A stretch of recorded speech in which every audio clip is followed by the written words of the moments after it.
Friends, welcome back to delicious dishes. ഇന്ന് ഞാൻ വന്നിട്ടുള്ളത് ഒരു അടിപൊളി ടീ കേക്കിൻ്റെ റെസിപ്പി ആയിട്ടാണ് കേട്ടോ. നമുക്ക് കുറച്ച് പഞ്ചസാര ഒന്ന് കാരമലൈസ് ചെയ്തെടുക്കാം. അപ്പോൾ അതിന് വേണ്ടിയിട്ട് ഞാനിവിടെ 2 ടേബിൾ സ്പൂൺ പഞ്ചസാര മതി. ഇതൊന്ന് ലോ ഫ്ലെയിമിൽ ഇട്ടിട്ടൊന്ന് ഉരുക്കിയെടുക്കാം കേട്ടോ. ഇപ്പോൾ പഞ്ചസാര ഇവിടെ മെൽറ്റായിട്ടുണ്ട് കേട്ടോ. ഇനി നമുക്ക് ഇതിലേക്ക് വെള്ളം ഒഴിച്ചു കൊടുക്കണം. കൊടുക്കുമ്പോൾ പ്രത്യേകം ശ്രദ്ധിക്കണം കേട്ടോ, മേലേക്ക് തെറിക്കാണ്ട് കുറേശ്ശെ ഒഴിച്ചു കൊടുത്താൽ മതി.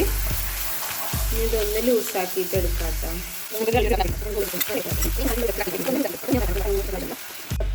വെള്ളം ഒഴിച്ചിട്ടുണ്ടാവും കേട്ടോ.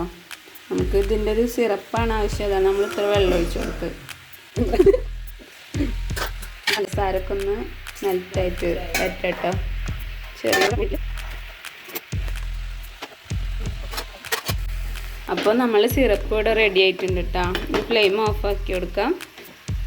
ഇനി ഇതൊന്ന് ചൂടാറണം കേട്ടോ. അപ്പോൾ നമുക്കിത് പാനിൽ നിന്ന് വേറൊരു പാത്രത്തിലേക്ക് ഒഴിച്ച് കൊടുക്കാം. അപ്പോൾ ഞാനിവിടെ 2 കപ്പ് മൈദ എടുത്ത് വെച്ചിട്ടുണ്ട് കേട്ടോ. നമ്മുടെ കേക്കിൻ്റെ ആവശ്യത്തിന് 2 കപ്പ് മൈദ വെച്ചിട്ടാണ് കേട്ടോ ഇവിടെ ചെയ്യുന്നത് ഞാൻ. ഇനി ഇതിലേക്ക് ഒരു 1/4 ടീസ്പൂൺ ഉപ്പിട്ട് കൊടുക്കുന്നുണ്ട് കേട്ടോ. അതിനുശേഷം ഇതിലേക്ക് 1 ടീസ്പൂൺ ബേക്കിംഗ് പൗഡർ ചേർത്ത് കൊടുക്കണം. അപ്പോൾ 1 ടീസ്പൂൺ ബേക്കിംഗ് പൗഡർ ചേർത്ത് കൊടുത്തിട്ടുണ്ട്. ഇനി അടുത്തത് ബേക്കിംഗ് സോഡയാണ് കേട്ടോ. അതൊരു പിഞ്ചേ ചേർക്കണുള്ളൂ, അത്ര ആവശ്യമുള്ളൂ. അപ്പോൾ ഇത് ബേക്കിംഗ് സോഡ എടുക്കണില്ലെങ്കിൽ ബേക്കിംഗ് പൗഡർ കുറച്ച് കൂട്ടി കൊടുത്താൽ മതി കേട്ടോ. ഇനി ഇതിലേക്ക് കുറച്ച് സ്പൈസസുകളാണ് ഇടേണ്ടത്. ഇപ്പോൾ എൻ്റെ കയ്യിൽ പട്ടയുടെ പൊടിയാണ് ഇട്ടുള്ളത്. അപ്പോൾ ഞാനത് ചേർത്ത് കൊടുക്കാമെന്ന് വിചാരിച്ചു. നമുക്ക് ഇഷ്ടമുള്ള സ്പൈസസുകൾ ചേർത്ത് കൊടുക്കാം കേട്ടോ. ഏലക്കായപ്പൊടി, ജാതിക്ക പൊടിച്ചത്, അങ്ങനെ നമുക്ക് ഇഷ്ടമുള്ളത് ചേർത്ത് കൊടുക്കാം. അപ്പോൾ ഞാനിവിടെ പട്ട പൊടിച്ചത് എൻ്റെ കയ്യിലുണ്ട്, അപ്പോൾ അത് ചേർത്ത് കൊടുക്കുകയാണ്. സ്പൈസസുകൾ ചേർക്കണേന് അങ്ങനെ കണക്കും കാര്യങ്ങളൊന്നും ഇല്ല കേട്ടോ. അപ്പോൾ ഞാനൊരു 1/4 ടീസ്പൂൺ ഇതിലിപ്പോൾ ചേർത്ത് കൊടുത്തിട്ടുണ്ട്. ഇനിയും വേണമെങ്കിൽ ചേർത്ത് കൊടുക്കുക, അതൊക്കെ നമ്മളുടെ ഇഷ്ടത്തിനനുസരിച്ചിട്ട് ചേർത്ത് കൊടുക്കാം കേട്ടോ. ഇനി ഏലക്കായ പൊടിച്ചത് അങ്ങനെയൊക്കെ ഉണ്ടെങ്കിൽ ഇതിലേക്ക് ചേർത്ത് കൊടുക്കാം കേട്ടോ. അപ്പോൾ എൻ്റെ കയ്യിൽ അതില്ല, ഇത് മാത്രമേ ഉള്ളൂ. അപ്പോൾ ഞാനിത് മാത്രമാണ് ചേർത്ത് കൊടുത്തത്. നമുക്കിതൊന്ന് നന്നായിട്ട് അരിച്ചെടുക്കണം കേട്ടോ. ഒരു 2-3 വട്ടമൊക്കെ അരിച്ചെടുത്താൽ മതി. അപ്പോൾ ഞാനിതിവിടെ ഒരു 3 വട്ടം അരിച്ചെടുത്തിട്ടുണ്ട് കേട്ടോ പൊടി. അപ്പോൾ ഇനി ഇതവിടെ മാറ്റി വെക്കാം. നമുക്ക് ഇതിലേക്ക് മുട്ട ബീറ്റ് ചെയ്യണം. അപ്പം അതിന് വേണ്ടിയിട്ട് ഒരു പാത്രം എടുത്തിട്ടുണ്ട്. അപ്പം ഞാനിവിടെ ഇതിലേക്ക് ഒരു 3 മുട്ട എടുത്തിട്ടുണ്ട് കേട്ടോ. അപ്പം ഇനി ഇതിലേക്ക് അടുത്ത് വെച്ച് കൊടുക്കണ 1 ടീസ്പൂൺ വാനില എസൻസ് ആണ്. നമുക്കിതൊന്ന് നന്നായിട്ട് ബീറ്റ് ചെയ്യണം കേട്ടോ. ബീറ്റർ ഉണ്ടെന്ന് വെച്ചെങ്കിൽ അത് വെച്ചിട്ട് ബീറ്റ് ചെയ്യുക, അല്ലാന്ന് വെച്ചെങ്കിൽ മിക്സിയിൽ നല്ല ഫുൾ ഫ്ലെയിമിലിട്ടിട്ട് സ്പീഡിലിട്ടിട്ട് ഇങ്ങനെ കുറേ മണ്ടത്തരങ്ങളൊക്കെ സംഭവിക്കാറുണ്ട്. ഫുൾ സ്പീഡിലിട്ടിട്ട് ആക്കി എടുക്കാട്ടെ.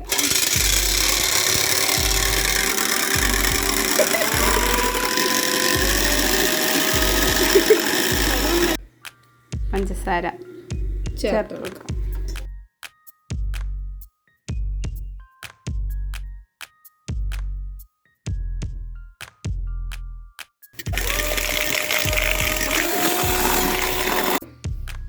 ഒരു കപ്പ് ഓയിൽ ഒഴിച്ചു, സൺഫ്ലവർ ഓയിൽ കേട്ടോ. ഇതെല്ലാം എന്ന് വെച്ചെങ്കിൽ ഏതെങ്കിലും വെജിറ്റബിൾ ഓയിൽ ചേർത്ത് കൊടുക്കും. സൺഫ്ലവർ തന്നെ വേണം നിർബന്ധമൊന്നും. ഇനി ഒന്ന് നല്ലോണം മിക്സ് ചെയ്ത് കൊടുക്കാം. ഇതാണ് നമ്മുടെ മെയിൻ ഇൻഗ്രീഡിയൻറ്റ് കേട്ടോ. ഇപ്പോൾ നമ്മൾ 1 കപ്പ് വേവിച്ച് അരച്ചിട്ടുള്ള മത്തങ്ങ പ്യൂരി നമ്മൾ ഈ മിക്സിയിലേക്ക് ചേർത്ത് കൊടുക്കാം. ഇതാണ് ഇതിൻ്റെ മെയിൻ ഇൻഗ്രീഡിയൻ്റ് എന്ന് പറയുന്നത്. ചേർത്ത് കൊടുക്കുന്നത്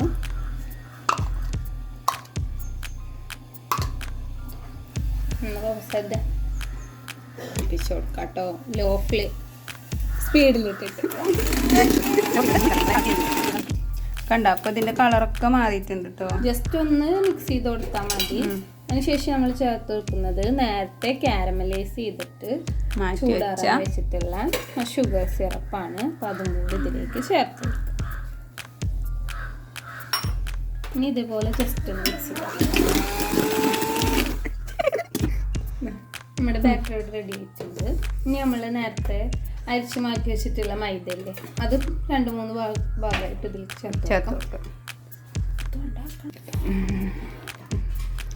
മൈദ ചേർത്ത് കൊടുക്കാം. 2-3 ഭാഗമായിട്ട് ഇട്ട് കൊടുക്കും.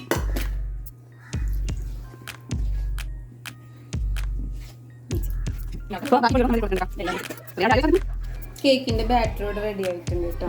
നമ്മൾക്ക് ഏത് പാത്രത്തിലാണോ നമ്മൾ ബേക്ക് ചെയ്യണത് ആ പാത്രത്തിൽ കഴിച്ചാൽ കുറച്ച് A4 ഷീറ്റിൽ കുറച്ച് ഓയിലൊക്കെ തടവിയിട്ട് റെഡി ആക്കി വെച്ചിട്ടുണ്ട്.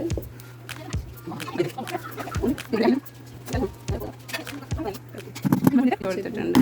ഇനി ഒന്ന് ടാപ്പ് ചെയ്ത് കൊടുക്കും. ഏകദേശം ഒരു 30 to 40 മിനിറ്റ് വരെ എടുക്കും കേട്ടോ ഇതൊന്ന് ബേക്കായി വരാൻ വേണ്ടിയിട്ട്. പിന്നെ നമ്മുടെ ഓരോരുത്തരും സ്റ്റൗവിൻ്റെ ഫ്ലെയിമിനനുസരിച്ചിട്ടിരിക്കും. ഓവനിലാണ് ചെയ്യുന്നത് എന്ന് വെച്ചെങ്കിൽ 180 ഡിഗ്രിയിൽ 30 മിനിറ്റ് ആണ് കേട്ടോ അത് ബേക്ക് ചെയ്തെടുക്കേണ്ടത്. അപ്പോൾ പ്രീ ഹീറ്റ് ചെയ്ത് വെച്ചിട്ടുള്ള ഓവൻ സെറ്റപ്പിൽ ഞാൻ സ്റ്റൗവിലാണ് കേട്ടോ ചെയ്തെടുക്കുന്നത്. അപ്പോൾ ഞാനിത് സ്റ്റൗവിൽ വെക്കുന്നതിന് മുമ്പ് കുറച്ച് ഉണക്കമുന്തിരി ഇട്ടിട്ട് ഇതൊന്ന് ഡെക്കറേറ്റ് ചെയ്തെടുത്തിട്ടുണ്ട്. ഉണക്കമുന്തിരി ഇല്ല എന്ന് വെച്ചെങ്കിൽ ഇടണമെന്ന് ഒരു നിർബന്ധമില്ല കേട്ടോ. നിങ്ങളെ കയ്യിൽ വേറെ ഏതെങ്കിലും നട്ട്സ് ഉണ്ട് വെച്ചെങ്കിൽ അതിട്ടിട്ട് ഇതുപോലെ ഒന്ന് ഡെക്കറേറ്റ് ചെയ്തെടുക്കാം കേട്ടോ. ഇത് ഒരു നിർബന്ധം ഉള്ളതുമല്ല, നമ്മൾ കാണാനൊരു ഭംഗിക്ക് വേണ്ടിയിട്ട് മാത്രമാണ് ഇത് ഇടുന്നത്. അപ്പോൾ ഇത്രയേ ഉള്ളൂ. ഇനി 30 മിനിറ്റിന് ശേഷം നമുക്ക് കാണാം കേട്ടോ. ഏകദേശം ഒരു 35 മിനിറ്റിന് ശേഷമാണ് കേട്ടോ എനിക്കിത് വെന്ത് കിട്ടിയിട്ടുള്ളത്. നല്ല സോഫ്റ്റായിട്ട് നമുക്ക് ഒട്ടും ഒട്ടിപ്പിടിക്കാതെ തന്നെ കിട്ടിയിട്ടുണ്ട് കേട്ടോ. നമ്മുടെ മുകൾ ഭാഗത്തൊക്കെ നല്ല പൊന്തി വന്നിട്ടുണ്ട്, അടിപൊളിയായിട്ട് കിട്ടിയിട്ടുണ്ട്. ഞാൻ ഇതിൻ്റെ സൈഡൊക്കെ ഒന്ന് വിടിയിപ്പിച്ച് എടുക്കുന്നുണ്ട് കേട്ടോ. ഇപ്പം തന്നെ ഒന്ന് വിട്ടിട്ട് തന്നെയാണ് ഇരിക്കുന്നത്, എന്നാലും ഒരു പെട്ടെന്ന് വിട്ട് കിട്ടാൻ വേണ്ടിയിട്ട് തന്നെയാണ് കേട്ടോ. ഇനി ഇതൊരു പ്ലേറ്റിലേക്ക് ഞാൻ കമഴ്ത്തി കൊടുക്കുന്നുണ്ട് കേട്ടോ. ഒട്ടും പ്രയാസമില്ലാതെ വേഗം തന്നെ നമുക്കിത് ഡിമോൾഡ് ചെയ്തെടുക്കാൻ പറ്റിയിട്ടുണ്ട് കേട്ടോ. കണ്ടില്ലേ, അടിപൊളിയായിട്ട് കിട്ടിയിട്ടുണ്ട് കേട്ടോ. കുറച്ച് ചൂടുണ്ട് കേട്ടോ. അപ്പോൾ ഞാനിതാ ഇതിൻ്റെ ബാക്ക് കവർ ഒന്ന് റിമൂവ് ചെയ്തെടുക്കുന്നുണ്ട്.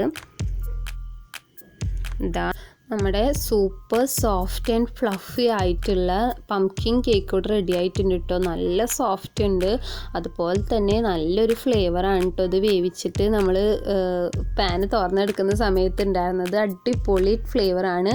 എല്ലാവർക്കും ഇഷ്ടമാവുന്ന ഒരു അടിപൊളി ടീ കേക്ക് തന്നെയാണ് കേട്ടത്. നമ്മുടെ വീട്ടിൽ മത്തങ്ങൊക്കെ മേടിക്കാമെന്ന് വെച്ചെങ്കിൽ നിങ്ങൾ എന്തായാലും ഇതൊന്ന് ട്രൈ ചെയ്ത് നോക്കണം കേട്ടോ. മസ്റ്റ് ട്രൈ റെസിപ്പിയാണ്, ഉറപ്പായിട്ട് നിങ്ങൾക്ക് ഇഷ്ടമാവും. നല്ല കിഡ് ടേസ്റ്റാണ് കേട്ടോ. ഇതിലിട്ട് പറഞ്ഞിട്ടുള്ള മെഷർമെൻറ്റുകൾ അതേപോലെ എടുക്കുകയെന്ന് വെച്ചാൽ നിങ്ങൾക്ക് നല്ല സൂപ്പർ സോഫ്റ്റ് ആയിട്ടുള്ള ഒരു കേക്ക് തന്നെയാണ് കേട്ടോ കിട്ടുക. അപ്പോൾ നിങ്ങൾ ട്രൈ ചെയ്ത് നോക്കുക. അതിനുശേഷം നിങ്ങൾ അഭിപ്രായങ്ങളൊക്കെ ഒന്ന് കമൻറ്റായിട്ട് അറിയിക്കണം കേട്ടോ. പിന്നെ ഈ വീഡിയോ ഇഷ്ടമായിട്ടുണ്ടെങ്കിൽ എപ്പോഴും പറയുന്നത് പോലെ തന്നെ ലൈക്ക് ചെയ്യാനും ഷെയർ ചെയ്യാനും ഒന്നും മറക്കരുത് കേട്ടോ. പിന്നെ ഈ ചാനൽ ഇതുവരെ സബ്സ്ക്രൈബ് ചെയ്യാതെ നിങ്ങൾ കണ്ടുകൊണ്ടിരിക്കുന്നുണ്ടെങ്കിൽ പ്ലീസ് താഴെ കാണുന്ന റെഡ് സബ്സ്ക്രൈബ് ബട്ടൺ ഒന്ന് പ്രസ് ചെയ്തിട്ട് സബ്സ്ക്രൈബ് ചെയ്യാനും തൊട്ടടുത്ത് കാണുന്ന ബെൽ ബട്ടൺ പ്രസ് ചെയ്തിട്ട് ഓൾ എന്ന ഓപ്ഷൻ എനേബിൾ ചെയ്യാനും ഒട്ടും മറക്കരുത് കേട്ടോ. എങ്കിൽ മാത്രമേ നല്ല നല്ല വീഡിയോസൊക്കെ അപ്ലോഡ് ചെയ്യുന്ന സമയത്ത് നിങ്ങൾക്ക് പെട്ടെന്ന് നോട്ടിഫിക്കേഷനൊക്കെ ലഭിക്കുകയുള്ളൂ. അപ്പോൾ ഇതുപോലത്തെ ഒരു കിഡ് റെസിപ്പി ആയിട്ട് അടുത്ത വീഡിയോയിൽ കാണും. അപ്പോൾ അതുവരേക്കും ബൈ, താങ്ക്സ് ഫോർ വാച്ചിങ്.